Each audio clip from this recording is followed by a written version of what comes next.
Bonjour et bienvenue à vous, chers amis passionnés d'intelligence artificielle. Votre hôte Jean-François Sénéchal, prof d'éthique à l'Université Laval, à Québec, au Québec.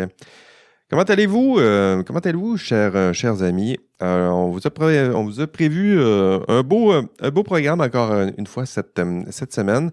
D'abord, c'est un mélange entre un retour sur l'épisode 78 intitulé Enseignement et IA. On avait aussi comme sous-titre Deepfake, Métavers, ChatGPT à l'école des sorciers.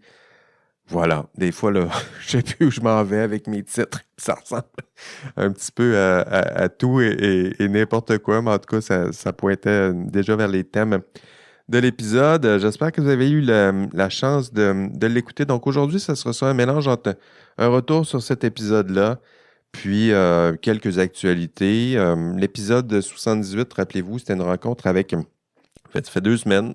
Peut-être que vous venez tout juste de l'écouter. Rencontre avec Nadia Nafi, une chercheure ici à l'université éminemment sympathique que je croise de temps à autre. On le disait là, dans les corridors. Une belle conversation. Beaucoup de plaisir à discuter avec Nadia. On a jasé de plusieurs sujets hautement tripatifs, comme disait l'autre à l'époque. Donc, on a parlé de ChatGPT, évidemment. On a parlé des utilisations dans les écoles, la relation entre étudiants-profs. On a abordé le métavers, en tout cas la réalité virtuelle et les environnements numériques d'apprentissage. On a parlé du deepfake, donc l'hypertrucage. De la désinformation, évidemment, mais aussi du mensonge. Les élections, là, ça s'en vient là, aux États-Unis. Là, préparez-vous, ça va être bien beau. On a parlé de la formation, de l'éducation, aux enjeux éthiques et sociaux du numérique et de l'intelligence artificielle, évidemment. Puis, on a parlé de l'agentivité, donc le rôle du citoyen dans tout ça. Son éducation, sa formation, sensibilisation à l'intelligence artificielle. Du gros fun, une belle discussion que j'ai eue avec Nadia. Je la remercie encore. Bien hâte d'entendre mes 2 collaboratrices discuter sur ces thèmes.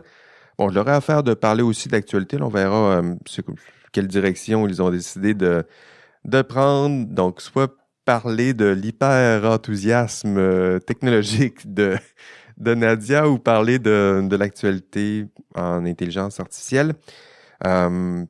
J'imagine que le café, le café d'IA Café va être fort cette semaine avec mes 2 baristas. Pour m'accompagner aujourd'hui, Frédéric Plamondon est là. Comment ça va, Fred? Salut, ça va bien, merci. As-tu commencé ta retraite spirituelle aux Ursulines? C'est une retraite d'études, je fais un peu d'autopromotion, c'est une retraite d'études organisée par la Faculté des études supérieures et postdoctorales de l'Université Laval pour les doctorants et les doctorantes qui sont en train de préparer leur examen de doctorat. Ce qui fait qu'on est là pour la fin de semaine, une trentaine à se faire chauffer le cerveau de plein de disciplines, c'est interdisciplinaire, c'est super intéressant. Voilà. Puis je suis le maître d'œuvre de la chose, ce qui fait que je vous parle en direct du Centre de spiritualité des Ursulines à Québec. Wow, c'est toute une idée, ça. Donc, ils se regroupent là-bas, puis ils essaient d'écrire, puis des petites conférences à gauche ou à droite pour changer le mal de Oui, place. c'est ça, puis exactement. Puis, la plupart travaillent sur le volet rétrospectif ou prospectif là, de leur examen de doctorat. Fait qu'on est dans la rédaction, etc. Puis ça prend la forme d'un pomodoro. Là. C'est un peu comme des intervalles. C'est-à-dire que 50 minutes d'activité intellectuelle intense suivi d'un 10-15 minutes de pause, de beaucoup de café, et on recommence. Puis il va en avoir 23 comme ça tout au fil de la fin de semaine. Génial, j'aurais aimé ça. Pendant ma thèse, d'avoir de petites activités qui Écoute, il y a de la ressemblent place. Si tu as le temps ça. de venir, là, c'est... Ah, c'est sûr, ça se peut que j'y aille samedi. D'ailleurs, pour une petite conférence pour justement ce beau groupe. Pour nous accompagner aussi aujourd'hui, Véronique Tremblay est là. Comment ça va, Véro? Ça va bien, Jean-François, toi? Ben oui, ça va bien. Qu'est-ce qui t'occupe ces temps-ci? Est-ce que tu prends une petite retraite là, dans un centre pour écrire et prendre soin de toi? Et, tu fais ça ou pas pantoute? Non, je suis assez occupée, mais j'aurais besoin de faire ça pour faire avancer ma thèse. Malheureusement, j'ai pas le temps de le faire. Bon, ben c'est ça. Il va falloir faire ça, Véronique. Si, à un moment donné, il faut faut trouver du temps là, pour la faire avancer, cette thèse-là. Là, sinon, ça avance pas, malheureusement. C'est souvent là, ce qui se retrouve en bas de la liste des choses à faire. Là. On éteint les feux, puis des fois, si on a le temps, on mettra un petit peu de temps sur cette thèse-là. Exactement, mais je note l'idée des retraites comme ça, là. C'est une bonne idée, je pense. Je vais essayer ça. Oui, en même temps, ça me fait penser. Il y a cette espèce-là de mystère autour de l'écriture universitaire, puis des personnes qui font une petite retraite pour écrire comme ça. Il me semble que ça rejoint là, toute l'aura là, de mystère qu'on donne autour de l'écriture.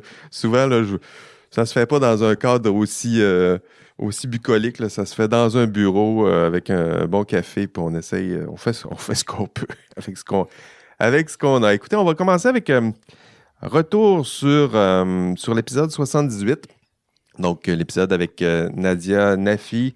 Je vous rappelle les thèmes. Là, on va voir sur quoi vous avez accroché. ChatGPT. J'ai parlé de l'utilisation dans les écoles, la réalité virtuelle, le métavers, le deepfake, la désinformation, le rôle du citoyen. C'est quoi qui a attiré vos réflexions? Commençons peut-être par Véronique. OK. Ben, dans ma première intervention, c'était intéressant de voir Nadia. Hein. Elle est très, très, très enthousiaste, très dynamique. C'est le fun de voir quelqu'un de passionné comme ça. Je peux pas m'empêcher d'avoir certaines craintes quand même là, par rapport à l'utilisation de ChatGPT à l'université, entre autres. Donc, dans ma première intervention, je vais mettre mon chapeau de chargée de cours. Donc, je sais pas si je l'avais mentionné, mais je travaille à temps plein, mais une fois par année, je donne un cours à l'Université Laval, encore au département de statistiques et mathématiques. C'est une expérience que j'aime beaucoup. Je le fais pas pour l'argent. On s'entend que le salaire des chargés de cours est pas tout à fait une motivation suffisante. C'est plus payant de travailler en IA en ce moment que de donner un cours en IA. Là, oui. Promis. Mais j'apprécie donner ces cours-là. Ça me force à rester à jour, ça me force à être en contact avec les étudiants, à discuter avec eux, à me faire challenger. J'aime ça, ils me challengent sur ce que je raconte. Ils sont motivés, ils sont fun. J'en retire quelque chose de cette interaction-là, puis c'est pour ça que je le fais. Je trouve ça valorisant de moi transmettre mon savoir, mais je trouve ça aussi intéressant de recevoir quelque chose de l'étudiant. Et quand j'entends les idées de Nadia sur l'utilisation de l'intelligence artificielle pour accompagner individuellement chaque personne, chaque étudiant dans une classe, je me dis, mais c'est parce que moi, j'enseigne pour ça. Donc, si tu me dis que mon enseignement, c'est plus nécessairement ça, puis que je vais pouvoir enseigner, par exemple, à beaucoup plus de personnes, mais je vais juste me concentrer sur les problèmes majeurs ou des choses comme ça, ça me tente plus d'enseigner. OK? Puis je suis pas contre du tout l'idée de faire ça. C'est peut-être une excellente idée, peut-être pas, je le sais pas, mais je pense que ça va changer quelque chose dans l'enseignement puis dans le type de personnes qu'on va avoir comme enseignant aussi, qu'on va être capable d'aller chercher. Moi, ça ne me tentera plus le faire si on me dit, par exemple, puis ça se pourrait que ça arrive, là, j'en ai eu des groupes quand j'ai enseigné à des ingénieurs, les méthodes statistiques aux ingénieurs, j'avais des groupes de parfois 150 étudiants. J'aimais pas beaucoup ça. J'en ai 186 en ce moment, Véronique, dans mon cours. C'est beaucoup d'étudiants pour m'asseoir pour discuter avec chacun d'entre eux, ça c'est sûr. C'est ça. Moi, ce que j'apprécie, c'est que les cours que je peux me permettre de choisir un peu, et je choisis les cours où j'ai 20-25 étudiants et je les prends par la main tout au long de la session et j'aime ça. Les cours à 150, moi, ça me tente pas de faire ça. Je trouve pas ça aussi agréable. Puis j'aurais peur qu'on se mette à augmenter. Encore, tu dis que t'es rendu à 150 ou 180. Ça va être quoi? On va se dire, on a un robot qui peut assister individuellement. Tu vas peut-être monter à 200, 300 étudiants dans ton cours. C'est déjà un enjeu qu'on a, d'essayer de limiter la taille des groupes parce qu'on veut cette interaction-là un peu... en tout cas, moi, je recherche ça comme enseignante. Cette Les étudiants aussi interaction-là, je cherchent ça, dirais. hein, créer un lien avec le prof, là, que ça soit, peu importe le niveau, c'est toujours ça. Là. L'enseignement, c'est basé sur cette relation-là, 1-1. Mais le défi, c'est ça, là, que dès que tu en as plus qu'un, c'est comment créer quand même une relation significative avec chacun d'entre eux, même si tu as de moins en moins de temps, de moins en moins de ressources pour chacun d'entre eux. C'est le défi d'enseigner à des grands groupes, d'enseigner à distance, d'enseigner. Donc, je pense que la réflexion de Nadia, ça pointait aussi vers ça, là, comment faire pour. Tu sais, comme moi, je reçois souvent des questions qui concernent la matière du cours ou, je sais pas, le plan de cours, par exemple. Tu sais, il y a des affaires qui sont écrites dans le plan de cours, puis ils m'écrivent quand même. C'est Donc vrai. là, s'il y avait juste un chatbot à côté qui a lu le plan de cours, il pourrait juste dire, tu sais quoi déjà, tu sais, poser sa question vite, ça me tente pas de lire. C'est souvent ça, là, maintenant ils peuvent t'écrire, c'est pas trop long. Donc au Mais lieu de. Ouais, vas-y, je Véro. pense qu'il y a des avantages comme ça. Il y a des utilisations qui, indéniablement, sont positives puis sont une bonne idée. Je reste quand même avec une petite crainte sur le changement comme type d'emploi, tu sais, comme genre d'emploi de ce que c'est que d'enseigner. Je reste avec une crainte de ce que ça pourrait devenir à terme, là. Oui, c'est vrai que quand on pousse le concept, là, si les étudiants deviennent de plus en plus autonomes, puis la machine est là pour les aider à apprendre de façon autonome, ultimement, celui qui disparaît, c'est le prof. Donc ça, c'est sûr qu'on souhaite pas ça, mais je suis pas sûr que personne souhaite ça, là, que ultimement, cette relation-là, on a besoin d'un guide, quelqu'un pour valider, ne serait-ce ce qui est proposé par l'outil en question. Ben oui, c'est sûr que Nadia était plutôt enthousiaste. Je pense qu'elle pointe des possibilités, mais tu as raison de souligner tes réserves en cette matière, évidemment, Véronique. Moi, j'aurais peut-être quelque chose, un grain de sel à ajouter à ce sujet-là. Tu sais, quand on Ajoute du parle sel, Fred. J'ajoute du sel. Bon, évidemment, là, peut-être que tes auditrices, les auditeurs commencent à me connaître. Là, je suis techno-sceptique. Là, je suis un geek fini. J'adore la science-fiction sous toutes ses formes, puis la technologie aussi. J'ai compris pourquoi est-ce que Elon Musk appelait son robot Grok, par exemple. Je savais que ça faisait référence à un livre de Heinlein. Mais malgré tout ça, je suis un techno-sceptique. OK. Autrement dit, je suis d'abord critique envers les usages réels de la technologie, envers les usages réels de la technologie. Puis je suis moins attiré par ce qu'on nous fait miroiter dans un futur plus ou moins proche. Puis avec l'intelligence artificielle, c'est un futur qui a toujours à peu près 4 ans. Tu sais. On est toujours à peu près, dans 4 ans, on va être capable de faire ça. 4 ans de plus, puis on va se rendre, puis etc. Ouais, c'est ça. Dans le cas de l'IA, tu sais, c'est une technologie d'automatisation qui est un peu différente des autres quand même, là, mais qui est une technologie d'automatisation quand même. Puis c'est rare qu'on automatise un métier ou une profession au complet. On va d'habitude automatiser certaines tâches, des tâches qui sont spécifiques. Automatiser le métier ou la profession de professeur ou d'enseignant d'un coup, je pense pas que ça va arriver à court terme. Cependant, quand on automatise, il y a un choix de gestion en arrière. Il y a une organisation, Ben oui. il y a un employeur, il y a quelqu'un qui dit je vais automatiser certains processus dans le but de faire un contrôle meilleur des coûts, dans le but de dégager plus d'efficience de mes processus, etc., etc. Moi, c'est ces choix-là qui m'inquiètent, bien plus que la technologie elle-même. J'explique pourquoi. Imaginez l'Université Laval puis Harvard, mettons. Je vais dire ça comme ça. Les deux utilisent plus ou moins... C'est comparable. C'est comparable. Les deux utilisent plus ou moins les mêmes technologies. Hein. On est avec Office, on est avec Teams, on est avec ce genre de choses-là. Oui. Ce qui fait la différence, c'est le corps professoral, c'est l'expertise des chercheurs, des chercheuses à l'interne, c'est la vie étudiante, c'est tout ça. Est-ce que Harvard va choisir d'automatiser ses cours qui se donnent avec des professeurs vedettes dans des départements vedettes? Ce serait étonnant, étant donné ce que ça coûte étudier à Harvard, puis ce que les étudiants viennent chercher à Harvard, c'est pas juste un cours puis la livraison de savoir-faire puis de pratique. Il y a un réseautage, il y a une dimension humaine, il y a de l'interaction sociale. Ouais. Est-ce que l'Université Laval serait tentée d'automatiser de cette façon-là plusieurs de ses cours dans plusieurs programmes sans doute. Fait que c'est pas la disparition des profs que je crains, moi, c'est une éducation à 2 vitesses. C'est-à-dire que quand on est fait du volume pour une question d'affaires, on automatise.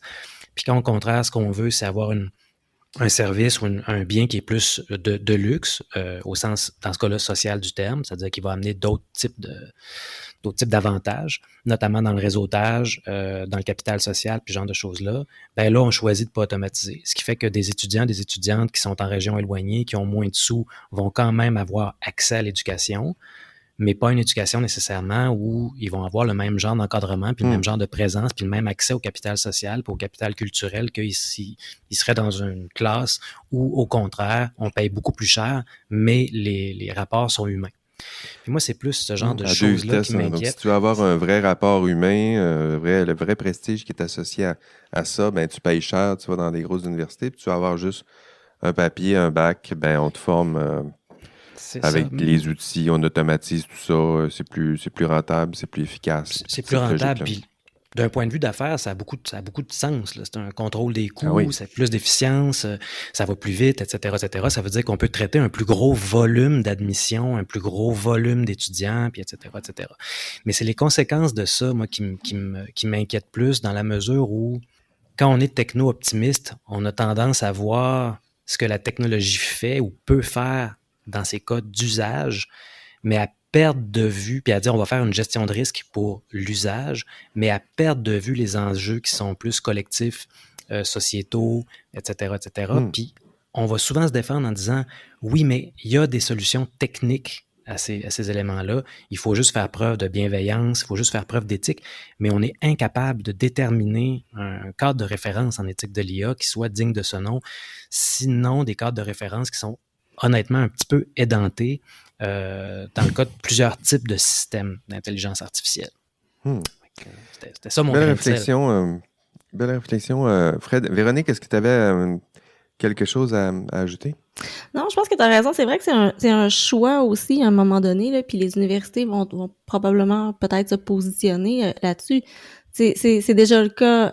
Il y a certaines universités, là, je sais qu'à HEC, par exemple, le nombre d'étudiants en parcours est limité, puis même les classes ne sont pas conçues pour accueillir plus d'une cinquantaine d'étudiants. Donc, même si on voulait faire des cours à 300, ils n'ont même pas construit les locaux pour le faire.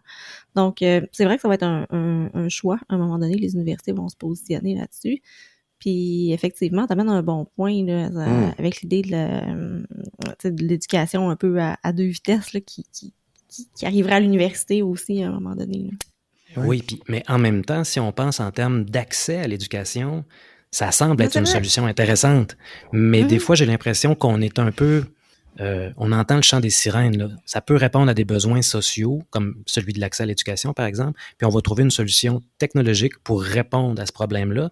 Puis là, on se dit, yes, on a enfin une solution qui est à portée de main, mais on oublie peut-être les impacts pas le problème réels. au complet. C'est ça, exact. On n'a pas encore... On s'est pas posé la question là-dedans, oui, mais qu'est-ce qui cause un problème d'accès à l'éducation dès le départ? C'est comme avec le plagiat puis ChatGPT. Il y a plein de gens qui ont essayé de développer des outils qui permettent de détecter le plagiat synthétique. Alors que le problème, c'est alors pas qu'on pourrait essayer de voir c'est quoi les raisons pourquoi ils plagient. Pourquoi on plagie au départ, tu sais. Puis, c'est des réflexions similaires qu'on peut faire avec, par exemple, la désinformation, la mésinformation ou la pornographie non consentie, puis ce genre de choses-là.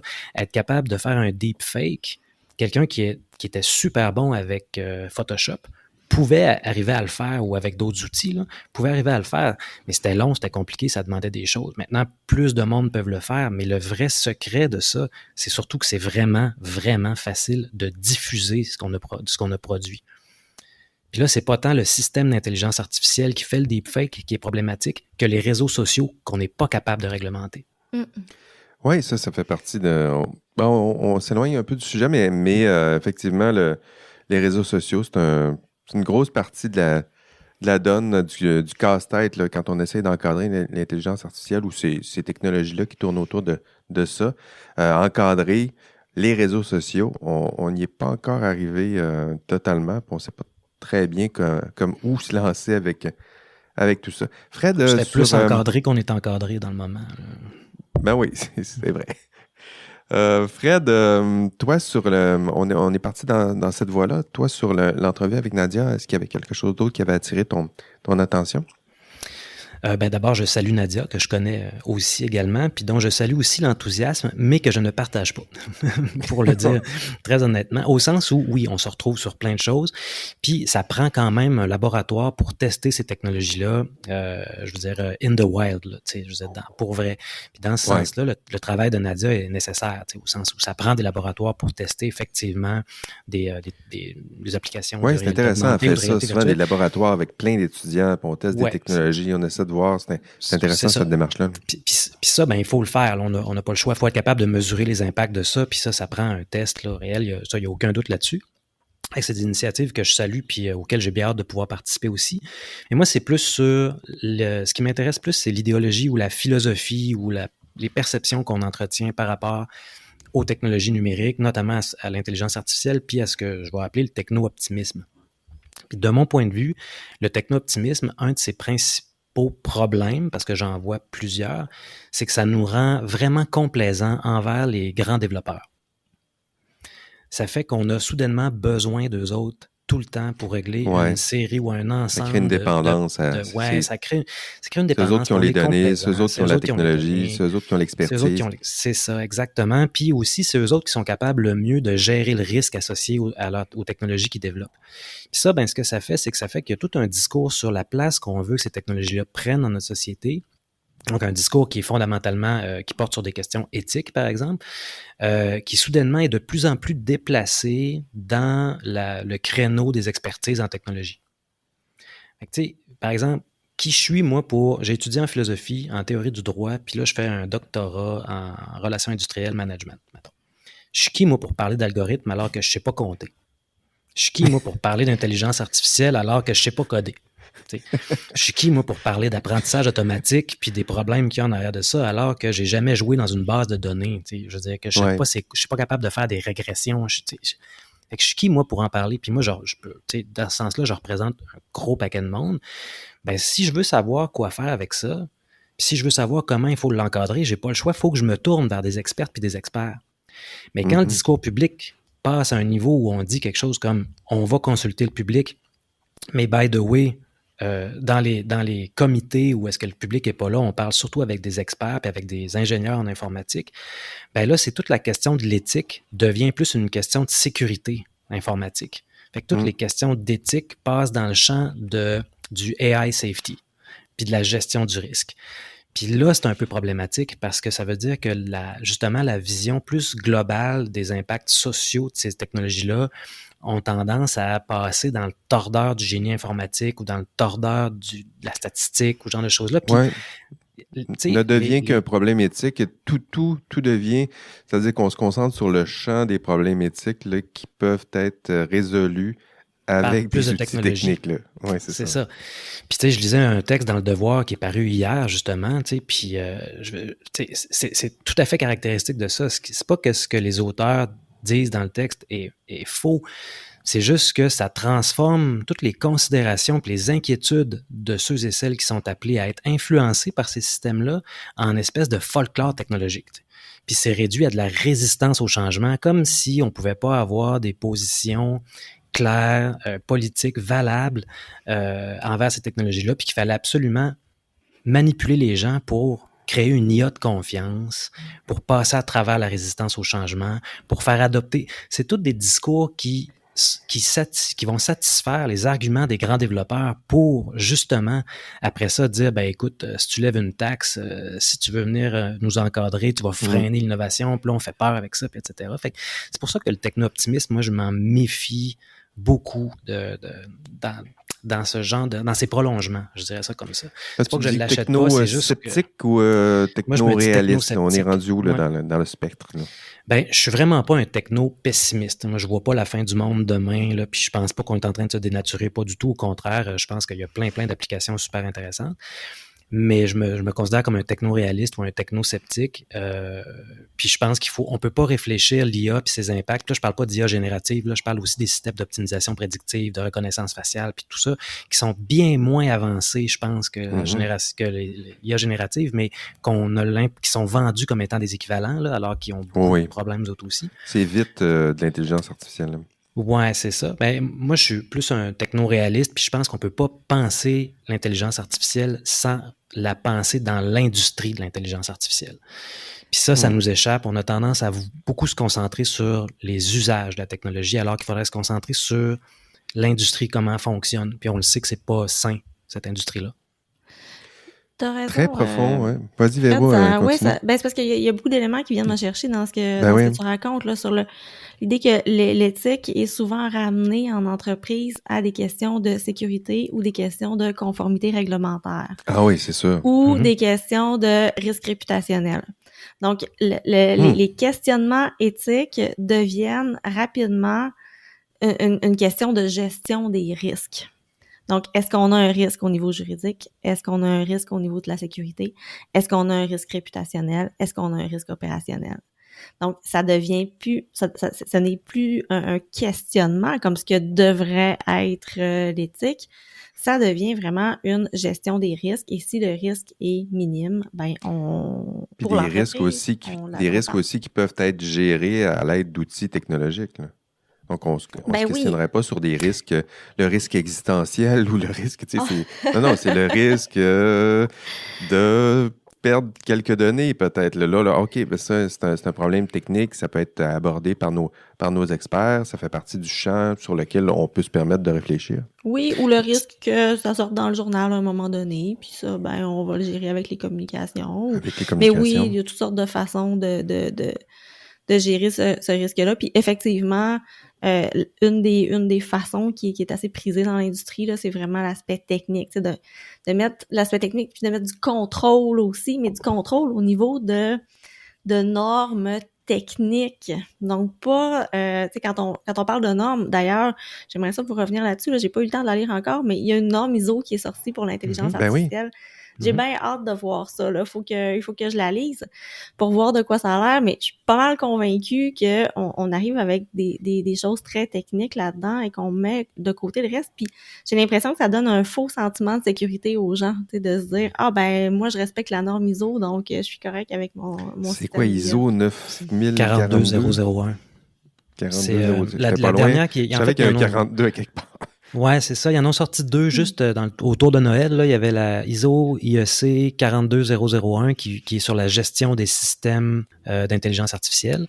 Puis il y en a une autre norme qui est sortie aussi qui est un peu plus technique. La première, celle qui a retenu plus d'attention, elle concerne plus le top management, là, la haute direction. Puis c'est vraiment une approche de gestion de risque là, dans ce sens-là. Oui, OK. C'est vraiment, mais ça va un peu plus loin. Mais c'est parce que tu as raison, en fait, Véronique, c'est vraiment une question de gestion de risque dans les différents dossiers que tu as mentionnés, là, ou les différents volets que tu as mentionnés.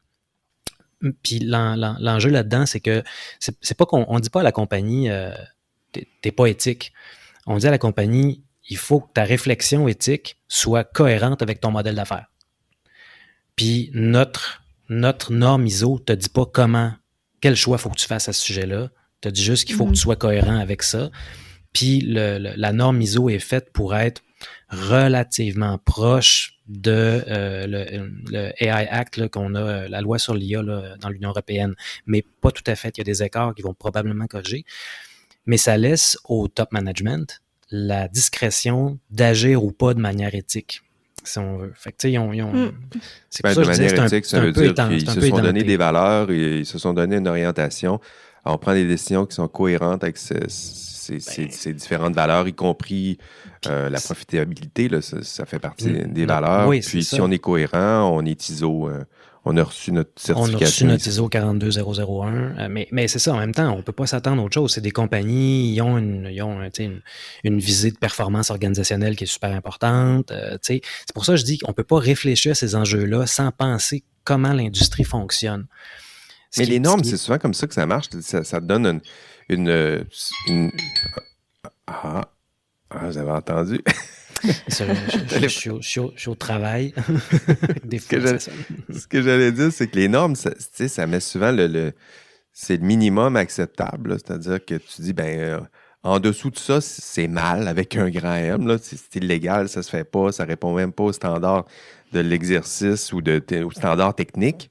Puis au-dessus de tout ça, c'est mieux. Mais on ne sait pas jusqu'où on peut se rendre. Là. Je pense qu'il y a ça aussi là, dans les normes. Là. C'est pas à travers les normes qu'on détermine les idéaux. On met des idéaux, puis les normes, on les met juste en bas en disant là, en dessous de ça, ça n'a pas de bon sens, là, ce que vous faites. Fait que partez de là au moins, donnez votre certification et faites mieux. Mais les normes ne forcent pas à la réflexion tant que ça. Ah non, c'est sûr. C'est une procédure, c'est quelque chose d'administratif, il faut que tu l'aies documenté, puis c'est correct. Mais comment on fait il faut l'amener, cette réflexion-là, puis il faut l'amener dans l'industrie, puis les normes nous aident pas vraiment à faire ça.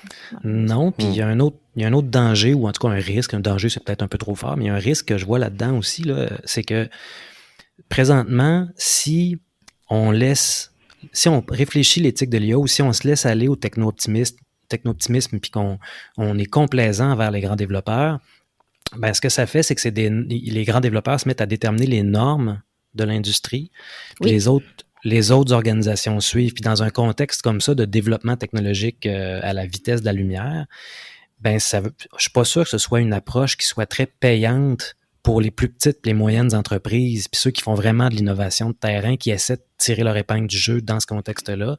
Ça fait au contraire des grandes compagnies, je pense, qui ont l'expertise, qui ont les entrées, qui ont tous ces éléments-là, puis les moyens de se présenter comme étant des gentils.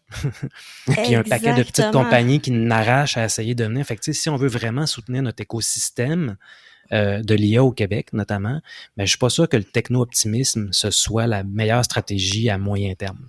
Et puis, j'ajouterais que au niveau de l'élaboration des normes, t'as tout à fait raison, parce qu'il y a des normes ISO, tu sais, comme au Bureau canadien des normes, par exemple, les personnes qui s'impliquent là-dedans, qui décident de travailler là-dessus, il faut que ce soit des personnes qui viennent de l'industrie, mais faut qu'on soit payé par l'industrie pour le faire. Donc, il faut quelqu'un qui est libéré de son temps pour travailler comme bénévolement sur la norme ISO.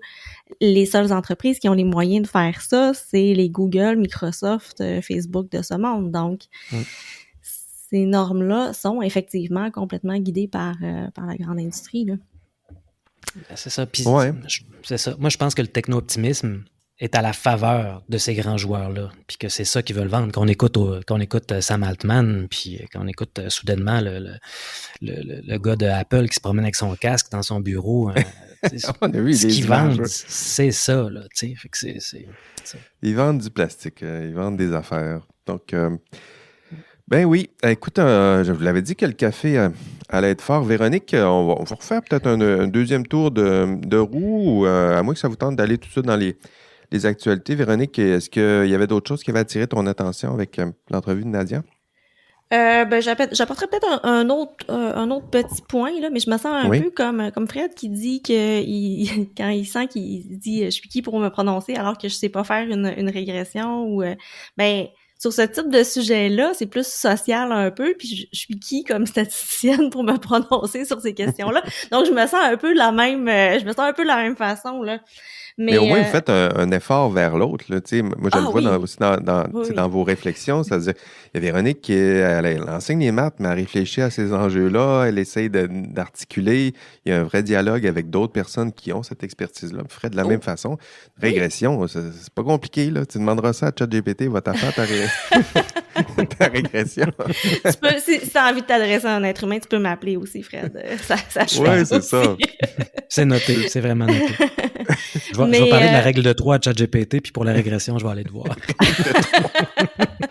Ouais, pas compliqué, là. Mais mon autre point, c'est un peu comme, c'est un point qui revient souvent, là. C'est cette idée-là de, oui, il y a toujours on dit que les étudiants vont utiliser, par exemple, ChatGPT, puis il faut qu'ils portent un regard critique là-dessus, puis l'idée, c'est d'essayer d'être critique. Mais là où je me pose une question, c'est, moi, j'utilise souvent la pyramide de Bloom, là, pour l'enseignement, où, il y a à la base des connaissances qu'il faut que tu aies. Après ça, tu es capable d'analyser, de Mhm. critiquer. Donc, il y a une certaine,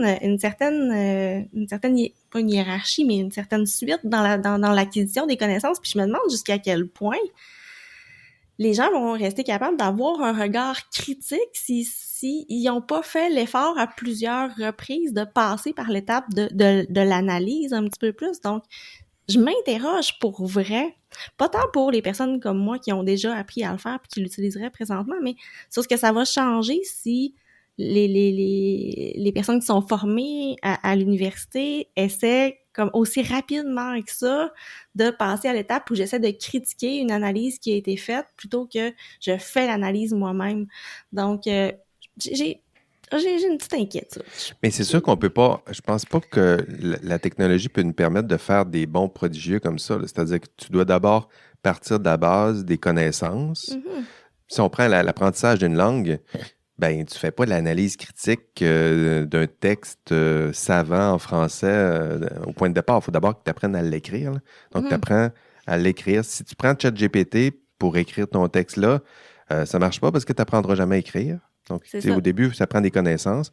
Mais éventuellement, si tu as un cours universitaire où tu analyses des textes, des tragédies, tu sais, des textes là, où vraiment ça peut être difficile le niveau de langage, ben là, tu peux faire de l'analyse, mais tu sais, ça prend au moins les connaissances de base. Il faut qu'elles soient là, il faut qu'elles soient acquises. Si tu as toujours t'as appris ton français avec ChatGPT, tu ne seras vraiment pas capable de passer à ce niveau supérieur, là, je pense.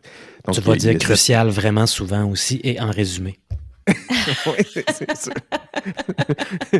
C'est sûr. Donc, il y a ça. Je pense pas que dans la technologie, il y a quelqu'un qui prétendrait que tout à coup, on peut passer au niveau supérieur d'analyse réflexive sans passer par les niveaux de base là, de l'hiérarchie de Bloom. Mais donc, c'est ça, Non, je mais pense que est-ce qu'on ça se fait est-ce qu'on tranquillement. va réussir à maintenir ça? Comment on va faire pour forcer les élèves, les étudiants pour faire ce travail-là, finalement, si on leur permet l'accès à des outils comme ça?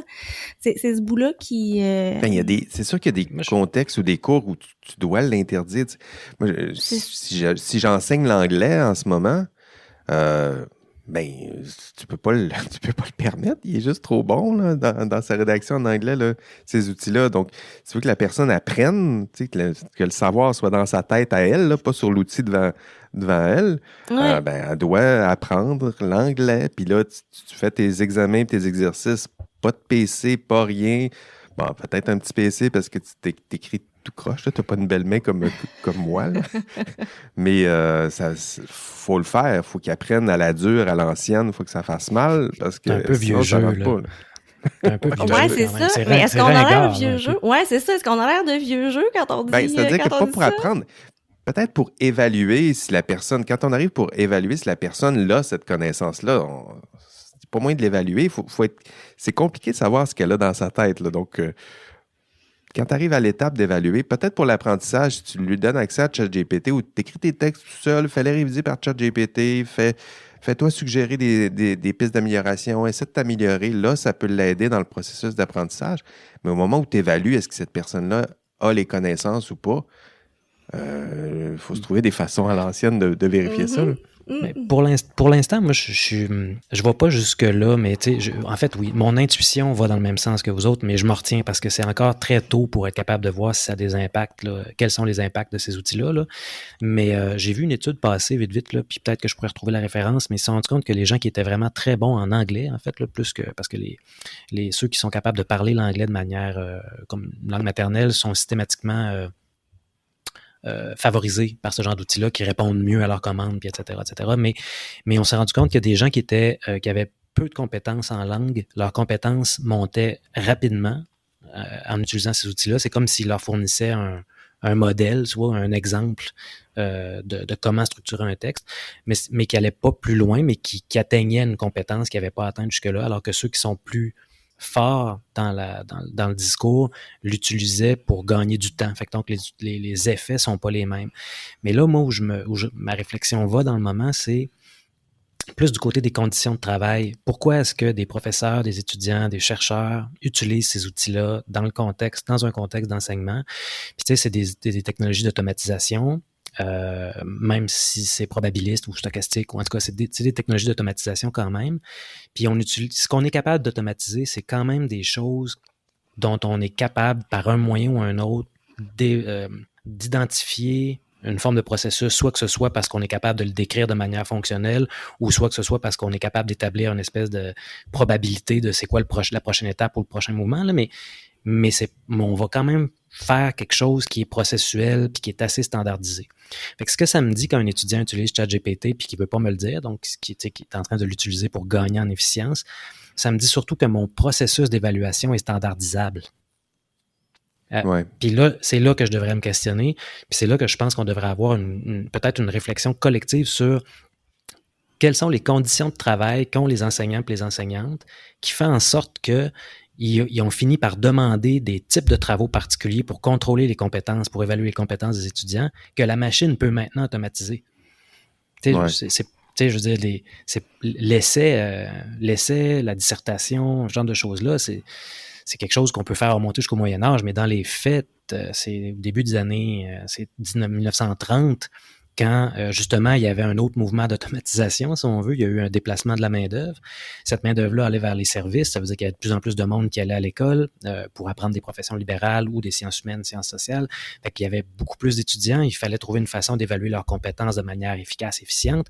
Puis la dissertation, l'essai était un bon moyen de le faire, mais tu sais, c'est pas la fin de l'histoire, c'est pas le meilleur moyen de le faire. Fait que, de mon point de vue, les formules qui nous permettent d'évaluer les compétences des étudiants, si la technologie est capable de les standardiser, les étudiants vont s'en servir puis ils vont l'accélérer. Là, ils vont s'en servir pour être plus efficients. Fait que ce qu'on devrait regarder, c'est aussi les conditions de travail dans lesquelles on enseigne, dans lesquelles on éduque les enfants, pour voir si ça reflète notre projet éducatif, puis pour voir si ça peut être automatisé ou pas, puis avec quel effet. Là, mais c'est une réflexion qui est assez naissante à mon esprit, là, mais que je me fais depuis quelques temps. Bien, c'est intéressant. Très intéressant. Fred, je vais te laisser partir. Fred, tu dois y aller. Je vais poursuivre la réflexion avec Véronique. Puis, merci encore pour ce savant et bon café, IA Café, Fred. Avec toi, c'est toujours agréable. Puis, on se voit bientôt. C'est quand tu veux. Ça a fait plaisir, Véronique. À bientôt. OK, alors je vais en profiter pour faire une pub. Tiens, peut-être que vous avez remarqué l'apparition d'un petit bouton dans les notes de chaque épisode du podcast. Bon, il y a un bouton aussi sur le site web d'IA Café. Écoutez, ce bouton, il sert à soutenir notre projet IA Café. Et comme le dit si bien la formule, pour le prix d'un café par mois, ben nous autres, on vous donne un vrai bon IA Café préparé avec soin. Ben, ça me semble raisonnable pour tout ce contenu. Écoutez, on va se rapprocher des 100 épisodes cette année. Évidemment, là, tout ça est réinvesti dans le podcast. Ça me permet de payer un peu le matériel pour mes baristes IA et des fois leur donner une petite bière en passant. Moi, je leur paye eux-mêmes un petit café en passant, mais je dirais le gros, là, c'est les frais d'hébergement, payer le studio virtuel. Puis, essentiellement, ajouter quelques zéros aux très nombreux autres zéros du salaire de mes baristas. Rappelons aussi que pour nos rêveurs de moutons électriques qui seront les plus généreux, engagés, passionnés, ben, ils vont courir la chance de participer un jour au podcast IA Café, de rencontrer l'équipe et je vous remercie tous et toutes à l'avance pour votre soutien. Sinon, ben parlez-en, partagez le contenu, faites comme cette semaine, j'ai vu une belle contribution de Marc-André Paquette sur les réseaux sociaux, je pense que c'était sur LinkedIn, qui a fait une belle pub pour notre podcast. Il a mis ça dans sa liste des 5 podcasts les plus pertinents pour sa communauté qui est essentiellement constituée là, de comptables professionnels agréés. Donc, les comptables aussi se soucient d'intelligence artificielle. Voilà, donc pour comprendre les enjeux sociaux de l'IA, les comptables écoutent aussi notre podcast. Je suis convaincu qu'il y a toutes sortes de professions qui s'intéressent à ce qu'on raconte ici. Merci donc à Marc-André Paquette qui nous écoute d'ailleurs pendant ses courses en montagne. Il me l'a confié après dans une discussion là aussi sur LinkedIn. OK, fin de la pause. Au bloc 2, j'avais prévu parler de quelques éléments d'actualité. La première dont je souhaitais vous parler cette semaine, c'est la poursuite. Peut-être que nos auditeurs, évidemment que nos auditeurs ont vu ça. C'est la poursuite, sinon je vous en informe, donc la poursuite du New York Times contre OpenAI. C'est parti, là. C'est la lune de miel, je dirais, avec ChatGPT. C'est fini. Il y a le New York Times qui a décidé de mettre fin à ça en entamant des poursuites. Ça s'est passé tout juste avant le congé des fêtes. Une poursuite contre OpenAI auprès d'un tribunal fédéral à New York pour violation des droits d'auteur. Donc, on accuse Microsoft et OpenAI. Donc, les deux, on le sait maintenant, sont bien liés, d'avoir utilisé le travail des journalistes du New York Times pour entraîner leurs algorithmes. Donc, ça aussi, c'est intéressant dans la réflexion. On ne critique pas le produit, mais le processus. Donc, le processus d'entraînement de leur algorithme, on ajoute que ChatGPT, en plus d'utiliser, pour le former, on a utilisé des textes du New York Times, puis en plus, dans le rendu final, on l'accuse de parfois régurgiter, ça c'est le terme qu'ils ont utilisé dans leur poursuite, régurgiter des parties de texte du New York Times, puis sans avoir la permission du Times, et surtout, sans aucune forme de reconnaissance des droits d'auteur à avoir leur juste part ou une certaine forme au moins une forme de reconnaissance là, pour leur contribution. C'est pas la première poursuite. Rappelez-vous, il y avait une poursuite contre, c'était à l'époque les premières images là, générées par DALL-E. On avait pointé vers le même problème, c'est-à-dire que l'outil, dans son entraînement, aurait utilisé des images qui, elles, sont protégées par droit d'auteur. Puis, dans le rendu final, là aussi, là, il y a plusieurs qui voyaient leur dessin, je ne me rappelle plus, Raskolnikov ou quelque chose comme ça, là, celui qui dessinait des beaux dragons pour l'univers de Donjons Dragons. Il trouvait, coudon, là, dans le rendu de DALL-E, les dragons, ça ressemble pas mal à mes dragons. Donc, c'est pas la première fois là, qu'on pointe vers le processus d'apprentissage de ces algorithmes. Mais là, le New York Times, c'est une poursuite de plusieurs milliards de dollars. C'est pas réglé. Ça risque de durer. Puis pour l'industrie, c'est peut-être l'heure de la gueule de bois, là, du réveil avec la gueule de bois, c'est-à-dire que les sources de données, là, ce qui se passe en amont, ce qui sert à cette phase d'apprentissage qui est propre à l'intelligence artificielle, mais cette étape-là, elle aussi, elle peut être pointée du doigt, puis l'industrie devra trouver, gageons-là, des solutions, sûrement des solutions techniques, là, et peut-être des ententes. En tout cas, c'est ce qui se trame en ce moment, là, peut-être une entente entre OpenAI et le New York Times pour savoir si on ne peut pas trouver une entente à l'amiable pour éviter des poursuites comme ça là, à la chaîne d'une compagnie comme ça qui détient des droits d'auteur contre une compagnie qui utilise une technologie qui puise dans du contenu avec des droits d'auteur. Véro, est-ce que tu as suivi ce dossier-là? Oui. Moi, j'étais contente de voir ce type de poursuite-là arriver parce que on fait quand même un effort dans l'industrie ici là pour faire attention aux données qu'on utilise dans nos modèles. Donc, on est très prudent par rapport à ça. On a une des lois à respecter, tout ça. Donc, de voir des entreprises comme OpenAI qui vont chercher toute l'information comme ça sans autorisation et puis qu'ils l'exploitent comme ça, c'est un peu, je sais pas, il y a une certaine forme de pas d'injustice, mais le traitement est pas vraiment est pas le même là. C'est comme s'il y avait c'est comme s'ils se permettaient des choses qu'on se permet pas dans Ben non. l'industrie ici. Donc, c'était dérangeant depuis le début pour moi. Donc, je suis contente de voir ça arriver. Puis, si je me trompe pas, j'ai pas suivi le dossier de trop près. Mais si je me trompe pas, il y a Georges Martin, l'auteur de Le Trône de fer, qui lui aussi se plaint de l'utilisation de son œuvre par OpenAI. Donc, c'est intéressant aussi là, de voir des grands noms comme ça qui se penchent sur Commence à cette grogner, hein? question-là. Mais qui commencent à grogner, puis avec raison. Et puis là, je vais y aller d'une opinion un peu personnelle, là, mais à la limite, si on se disait que cet outil-là d'OpenAI était complètement ouvert, donc il a utilisé le savoir de toute l'humanité et puis il le met à la disposition de toute l'humanité gratuitement, on pourrait se dire bon ben on pourrait peut-être accepter ça. Mais là, c'est qu'il s'approprie le savoir, le travail de toute l'humanité, font ou vont faire beaucoup d'argent avec ça. Et c'est là que c'est un peu dérangeant, là. Oui, c'est ça qui est dérangeant. Puis, c'est intéressant. C'est un dossier à suivre, je dirais. Est-ce qu'il va y avoir d'autres plaintes une fois qu'on a compris comment ça fonctionne? Là, c'est pour ça qu'il y en a plusieurs qui disent ah oui, OK, ils apprennent à partir de quoi?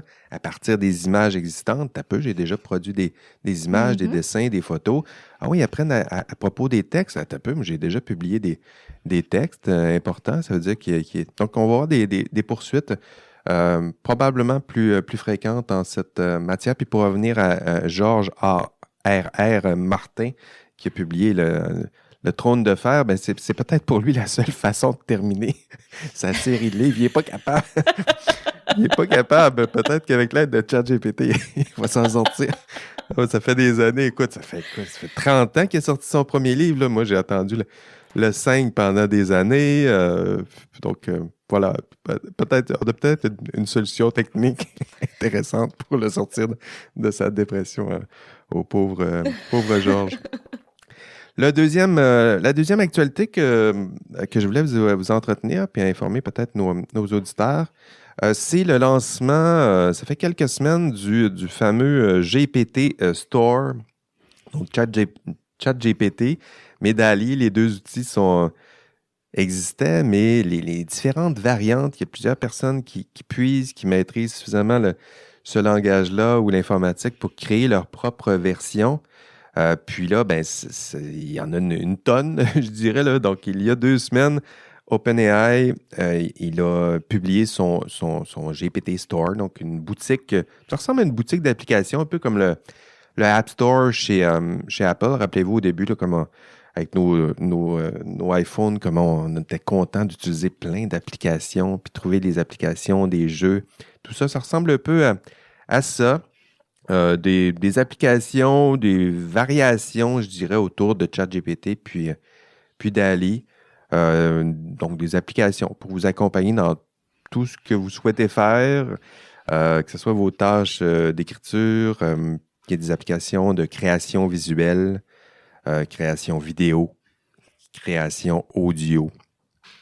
Dans mon cas, je suis allé regarder sur les tâches de recherche. Donc, j'ai regardé ça prend des forfaits payants là, de ChatGPT. Là. Donc, ça, je ne les ai pas, mais j'ai vu quand même un peu à quoi ça pouvait ressembler en faisant mes recherches. Consensus, il y avait Scholar AI, Scholar GPT, ce genre. Vous voyez, toutes sortes de variations avec l'outil en question, des outils de productivité, des outils d'éducation, évidemment, de programmation. Si vous êtes en informatique, programmation, il y a des applications, peu importe vos domaines d'expertise, je dirais, il y a une application pour vous. Donc, tout est là. Je vous en informe, allez y jeter un coup d'œil, donnez-moi vos commentaires, partagez peut-être sur nos réseaux sociaux vos découvertes, vos meilleures applications. Il y a toujours un top 10, là. Donc, souvent, c'est les plus populaires, mais c'est pas parce qu'ils sont populaires que c'est nécessairement les meilleurs. Si vous avez des belles trouvailles, n'hésitez pas à les partager avec nous. Vous allez voir, c'est assez impressionnant de voir la somme de toutes ces applications-là. L'abondance. Évidemment, il va falloir trier le bon grain de livret, comme on dit, essayer de trouver les bons, les meilleurs dans cette abondance, mais c'est impressionnant. Donc, ça s'appelle le GPT Store ou GPTS. Là, je ne sais pas comment que... Véro, est-ce que tu es allé voir, t'as-tu consulté ça? T'as-tu commencé à tester ça ou... J'ai pas joué, non, j'ai pas joué avec ça encore, mais j'utilise personnellement pas trop souvent quand même ChatGPT, je le teste parfois, mais pas beaucoup, donc je peux encore aller voir les applications. Par contre, ce que j'ai hâte d'essayer, puis je vous en donnerai des nouvelles quand je l'aurai essayé, c'est les outils pour aider à programmer. Donc, Ah oui? oui, j'ai hâte de tester ça. De toute façon, la programmation, puis là, il y a peut-être quelques programmeurs qui vont pas être contents de ce que je vais dire là, mais une grosse partie du travail quand on programme, c'est d'avoir notre code d'un côté, puis Google ou Stack Overflow d'ouvert de l'autre côté, puis faire des copier-coller entre donc, de toute façon, une grosse partie du travail de programmation qu'on fait, c'est ça. Faut juste savoir comment le code s'écrit. C'est sûr qu'il faut garder, il faut réfléchir à la structure du code, tout ça, faut le faire nous-mêmes. Mais après ça, pour savoir la syntaxe exacte, on est de toute façon toujours sur les outils de recherche pour le trouver. Fait que j'ai l'impression que c'est un endroit où ça va vraiment accélérer le travail. Puis, je trouve pas que c'est un endroit où le cerveau humain a un si gros apport que ça, là. Donc, je pense que c'est un bel endroit à l'utiliser. Tu parles de la programmation en disant ça? Ouais, ben oui, mais je parle pas de la réflexion qu'il y a autour de ce qu'il faut programmer. Il y a ce qu'il faut programmer. Ça, tu sais, ça, c'est ça, l'humain a une grande place dans ce qu'il faut qu'il soit programmé exactement, mais puis dans la structure de la façon de le programmer. Mais après ça, tu sais, savoir la ligne de code puis les arguments à mettre dans une fonction, c'est pas, tu sais, c'est quelque chose qu'un outil à la ChatGPT peut très bien faire. Ça ressemble vraiment à la discussion qu'on a eue un peu plus tôt sur le langage naturel. D'abord, apprendre à écrire, puis après ça, les fonctions supérieures viendront. Mais d'abord, si tu ne sais pas coder, commence pas à faire des copier-coller. Tu vas faire n'importe quoi. Tu comprends pas ce que tu fais. Faut comprendre, faut savoir ce qu'on veut faire, en fait. Puis souvent, c'est ça qui est un peu le défi quand on programme quelque chose, là, c'est de discuter avec le client puis de comprendre ce que le client veut, parce que des fois, ce qu'il dit puis ce qu'il veut, c'est pas la même chose.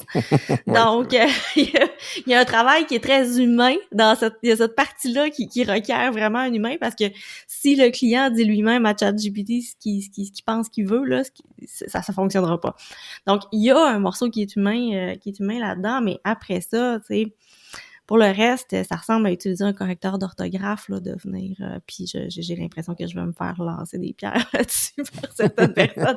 Mais ce que je veux dire, c'est que l'outil peut accélérer vraiment le travail. Dites-lui à Véronique sur ses réseaux sociaux, là.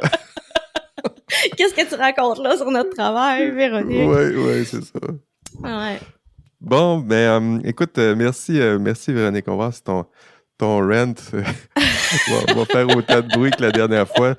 Véronique, la dernière fois, elle a pointé vers les pseudo-experts de l'intelligence artificielle. Là, c'est peut-être les programmeurs que tu es en train de te mettre à dos. Mais non, on a compris ce que ça voulait dire. Écoutez, gros épisode. On va clore pour cette semaine, pour cet épisode d'IA Café.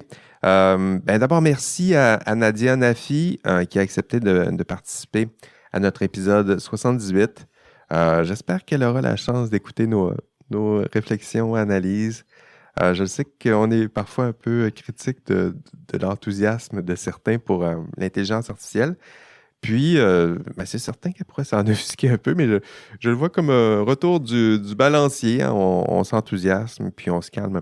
Aussi les ardeurs ensemble, je le vois comme une note de prudence. Puis, évidemment, l'intelligence artificielle, ça risque de toute façon de transformer nos écoles. Puis, c'est peut-être le rythme, là.